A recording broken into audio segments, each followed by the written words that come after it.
एक गांव में एक छोटा सा बच्चा था। उसके पिता तो थे लेकिन माँ की मृत्यु हो गई थी। पिता सारा दिन काम करता और अपने बेटे को पाल पोस कर बड़ा करता है। वह सारे सुख अपने बेटे को देता है जो एक माँ दे सकती थी। उस पिता ने कभी कुछ नहीं मांगा, सिर्फ इतना ही मांगा था कि मेरे बेटे को कोई परेशानी ना हो। दिन बीतते गए, बेटा पढ़ लिख कर अच्छा जॉब भी करने लगता है और वह शहर में रहने लगता है। कुछ दिन बाद वह अपने पिता से मिलने आता है और कहता है, पापा मुझे कुछ पैसों की ज़रूरत है। मैं चाहता हूँ कि शहर में ज़मीन लेकर अपना घर बना लूँ।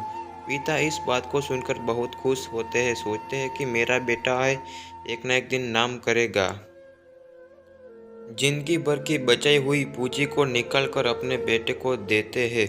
बेटा शहर चला जाता है और उन पैसों से अपना घर बना लेता है। पिता इधर इंतजार करता रहता है कि मेरा बेटा फिर से आएगा, एक ना एक दिन तो मेरे पास आएगा ही। जाएगा कहाँ?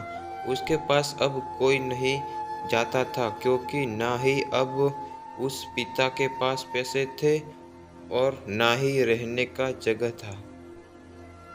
कुछ दिन बाद बेटा फिर लौटकर आता है और अपने पिता से कहता है, पापा अब आप दादाजी बनने वाले हैं।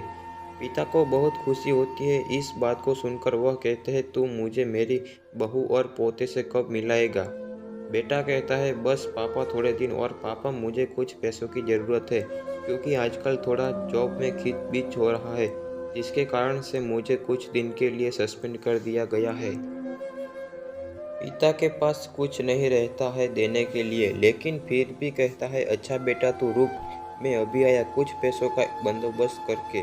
पिता बाद में महाजन से कुछ पैसे उधार लेकर अपने बेटे को दे देता है और बेटा पैसे लेकर शहर चला जाता है। वर्षों गुजर जाते हैं। पिता सोचते हैं कि मैं तो अब दादाजी बन गया हूँगा, मेरा बेटा पता नहीं मेरे नाती को लेकर कब आएगा। फिर सोचने लगते हैं, समय नहीं मिलता होगा, इसलिए मेरा बेटा अभी तक आया नहीं, वरना आया जरूर होता। अब तक महाजन दो तीन आदमी को लेकर उस पिता के घर पर आता है और कहता है कि आप के वादे के मुताबिक मैं पूरे 3 महीने के बाद आया हूँ अपने पैसे ले जाने। पिता कहते हैं, मेरे पास पैसे नहीं है देने के लिए। महाजन कहता है, जब पैसे देने नहीं थे तो आपने मुझसे उधार क्यों लिया? तभी पिता कहते हैं, ठीक है रुको, मैं तुम्हारे लिए पैसे का बंदोबस्त करके आता हूँ।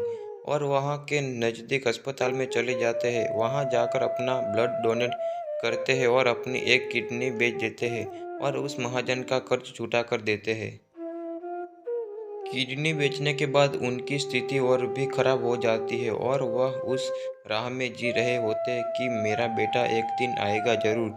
इस आस में जीते जीते एक दिन पिता की मृत्यु हो जाती है, परंतु उस बेटे को अपने पिता को आग देने का भी नसीब नहीं हुआ।